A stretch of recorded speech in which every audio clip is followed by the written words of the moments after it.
you? Yeah? I was thinking you could do mine too. No one will really see it. Okay? So, but in this position, the problem is the hamstrings are right here. And so if I've just torn my ACL, a lot of times my hamstrings go under spasm, and they're pulling backwards. So I can't pull I might get a false negative. Or I might say, no, there's an ACL there, but there actually isn't because the hamstrings are pulling.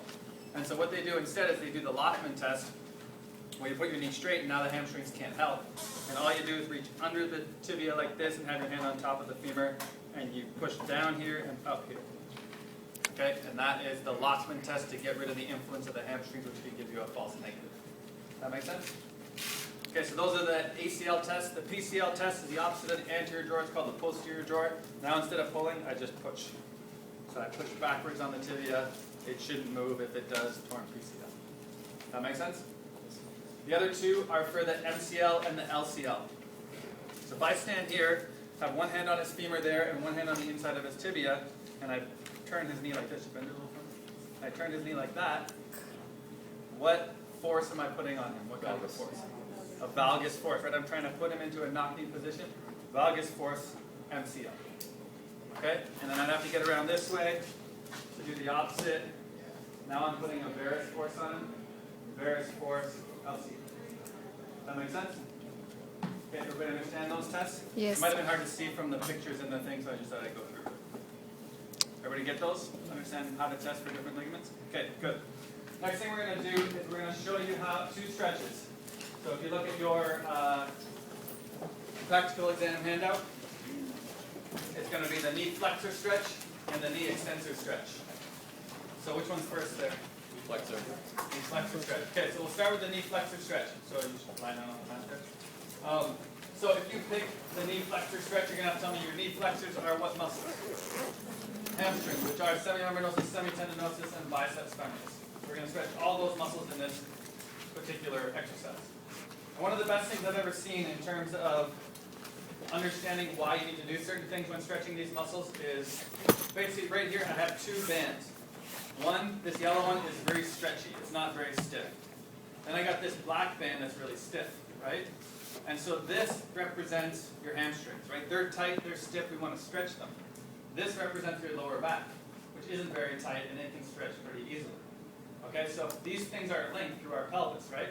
My hamstrings insert onto my ischial tuberosity, or they originate from my ischial tuberosity, and they're linked basically through our pelvis. And so if I don't think of doing anything different and I just try to stretch this muscle, what's going to happen? If I just try to pull these apart, where am I going to get most of the length from? Yellow.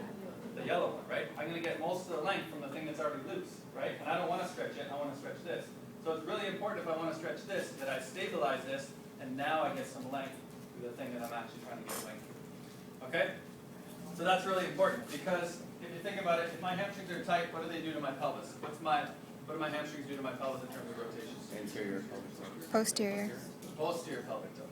They're Okay, so it's really they're important inferior. if you're going to try to stretch your hamstrings that you avoid posterior pelvic tilting. Because if you go to the gym and say stretch your hamstring, what do most people do? They're going to do this, right? Oh yeah, this is a good hamstring stretch right here. Basically, my hamstrings lock up about there.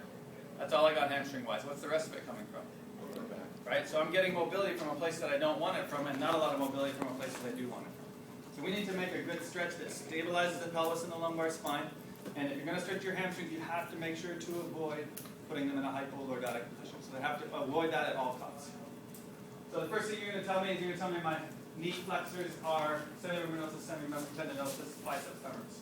I say, good, show me how to stretch these things properly. And so what you're going to do is you're going to lie the person on their back. He's going to stretch his right leg. He's going to lift it up like this and grab underneath there. Okay? That's the starting position.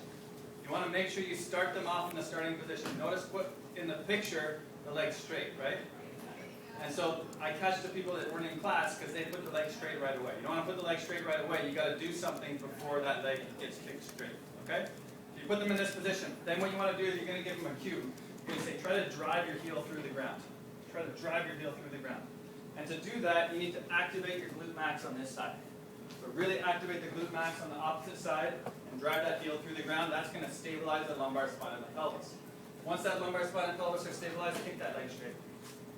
Okay, now we're getting the hamstring stretch. Hold, and relax. Okay, so you're going to show them that, and then the examiner is going to ask you, well, how does this stretch help really stretch the hamstring muscles? And what you're going to say, well, when they kick their leg straight, go ahead and kick it straight. What muscle group did that movement? What muscle group took his foot from here to there? Quads. Quads. And how does that help stretch my hamstrings?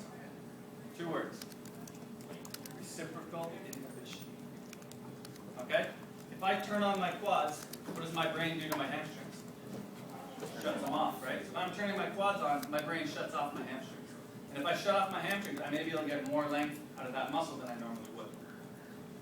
So I'm going to use reciprocal inhibition to help stretch my hamstrings using that exercise. Okay, so remember, this is how you're going to tell me, if you pick the card that says knee flexor stretch, you're going to tell me bicep, or semiomenosis, semitendinosus, biceps femoris. You're going to lie the person on their back, have arms underneath there holding, knees at 90 degrees, toes up, and you're going to cue them to drive their heel through the ground, activate their glute on the opposite side to make sure that pelvis and lumbar spine are stable, and he does not go into hypolordosis. If you go into hypolordosis, you're getting mobility through a place you don't want it, so you've got to make sure you avoid that. If he had a bad back, I would also have my hand underneath here to make sure he didn't go into hypolordosis. Right, I have my hand in there, so if he started to push on my hand, he's going to hypolordosis, I'd cue him to stop that. But since he doesn't have a bad back, I'm just going to assume that he does it properly. So jam your heel in the ground, activate your glute on that side, and kick that leg straight. By kicking the leg straight, we're activating the quads, which by reciprocal inhibition shuts off the hamstrings, and we'll get some more length through that muscle. Okay, good. I like this stretch because it's teaching him to stretch himself, which in my mind is better than me taking his leg and going and just stretching it. Okay, so he's learning how to put himself in a position of stretch, how to activate the muscles that he needs to activate to stabilize his core and to stretch that muscle. But I think it's gearing more movement patterns rather than me just taking his leg and ranking on it. Yeah? So it's better to extend it straight up than actually push it back. Yeah, I want to keep the femur perpendicular to the ground and then just kick your leg as straight as it'll go. I mean, if you can kick your leg straight, you probably won't even stretch your hamstrings. So we should be doing something else. Okay? That's kind of a waste of time if that's the case. Right, so you see a lot of people that do that and then they kind of pull their leg towards their face. Yeah. I think you could spend your time doing something better. Right? If you can kick yourself in the face, you probably won't need to stretch. Okay, any questions with that one? Knee flexor stretch. We good? The next one is going to be for the knee extensors. Knee extensor stretch. So you're going to tell me, what are your knee extensors? Your quadricep muscles.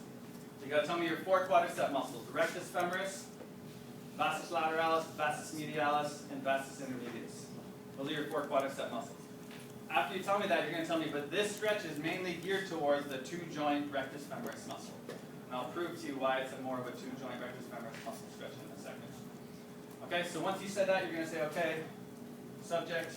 This one's hard to get into, so sometimes you got to show them. You're going to have a ball here, and you're going to be in a half kneeling position with your foot on the ball. So generally what you do is you kind of put your foot up on the ball, hop, and get in a half kneeling position like this. Okay? Sometimes that's hard for people. We'll see. Foot up on the ball, give a little hop. Good. And then just bring that stick over to this side. Okay, so the starting position to take the stretch off the muscle is I want your butt on your heel. Actually, let's just turn you sideways so they can see it from this side.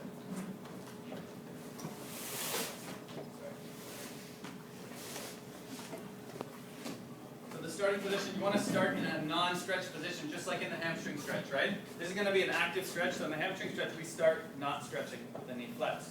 Here, to keep the quad from feeling stretched, you want to just lean forward. Good. So your butt's going to be on your heel, and you're going to be leaning forward slightly. Okay, so that's a resting position. You don't feel any stretch right now, do you? No. Okay, so what we want to do now is make this thing stretch. So again, what we're basically going to be stretching the rectus femoris. So what does the rectus femoris do to the pelvis if it's really tight? Anterior. Anterior tilt. So the key thing in this exercise is to, at all costs, avoid anterior tilting. Right? And if I told you to go to the gym right now and stretch your quads, what are you going to do? Most people arch the hell out of their back, grab like this, right? So again, I'm getting a lot of mobility through here, not much mobility through here. So it's really important that we try to really stabilize the core and the pelvis to get good length through the muscle we're trying to stretch. And so the way we're going to do that is we're going to give him a cue first. We're going to say, get both hands on that stick. Try to drive that stick through the ground. When he tries to drive that stick through the ground, his core is going to be nice and stable. Once his core is stable, I'm going to tell him to get tall and I want you to squeeze your butt into a posterior tilted position. Okay, so you want to get him to squeeze his butt and try to slightly posteriorly tilt the pelvis. Okay, feel that stretch? Yeah. Okay, this one will kind of make it explode sometimes. Okay, so hold for 5 or 6 seconds, and then butt back on the heel and relaxing. And Yes? what about that front knee, like the 90, it has to be at a 90-degree angle, Yeah, right? it's probably best if it's A little farther out. I mean, that's not super important, but I didn't know if it... okay. And so the active part of this stretch is squeezing the glute max and posteriorly tilting your pelvis. What does the glute max do to the hip? Posterior? It posterior, and it also Oh, extends the hip, right? What does the rectus femoris do to the hip? flexes the hip. Flexes the hip. Okay, so we're also using reciprocal inhibition here. We're actively activating glute max to help shut down rectus femoris and get a little more length through that muscle. Okay, and so if you look at the position of his knee, what can you tell me? What's different between rectus femoris and the 3 other quadricep muscles? 2 joints. Rectus femoris crosses the hip joint, right? And the other 3 don't cross the hip joint. So between this position where he feels absolutely no stretch, right? He doesn't feel any stretch and gets tall. This position where he feels a lot of stretch, did the position of his knee change? No. No, but the position of his hip did. Yeah. And so that tells me he's stretching rectus femoris here. He's not stretching any of the other vasti muscles. Because if the vasti muscles were tight, he should feel the same amount of stretch here as he did in the other position. And only the position of his hip is changing. So I want you to try that in the gym, and I guarantee you, you won't feel it here, and you'll feel it here. Which means, to me, rectus femoris is the only quadricep muscle that gets tight. The other ones don't. They're one joint muscles. So it's generally the 2 joint muscles that have to do 2 jobs and make up for other muscles that aren't doing their job that get tight. Yes? So we are supposed to mention the vastus muscles like when we're explaining? Yes, but then you're going to say, but this stretch is mainly for, yeah, because it does stretch the vastus muscles. I just don't think they're tight for very many people, so it's not really that big of a deal. Okay, so just to review this one, you're going to pick the knee extensor stretch. You're going to tell me rectus femoris, vastus lateralis, vastus medialis, and vastus intermedius. You're going to tell me, but this stretch is mainly for the 2 joint rectus femoris. You're going to put him in this half kneeling position with the stick in his hand, heel on the butt, leaning forward. Okay, this is the resting position. This doesn't stretch anything, or you won't feel too much. Now you're going to tell him to jam that stick through the ground. Jam that stick through the ground, stabilize his core. The core should be nice and stable before you do anything. And then what you're going to do is you're going to get tall, and you're going to squeeze your butt and posteriorly tilt. And by squeezing your butt, you're activating your hip extensors, which is going to reciprocally inhibit your inhibit your rectus femoris, which will allow it to stretch a little bit more. Okay, again, we're teaching him how to put himself in a stretch position rather than me just taking him and trying to stretch him. I prefer to teach people, it's that old analogy, right? Give them a fish they eat today. Teach them how to fish and then eat their whole life. Right. Let it sink. So philosophical. Okay, so that is the knee extensor stretch. Any questions with that one? I would try that one in the gym. It will light up your rectus femoris and allow you to. It hurts. Yeah.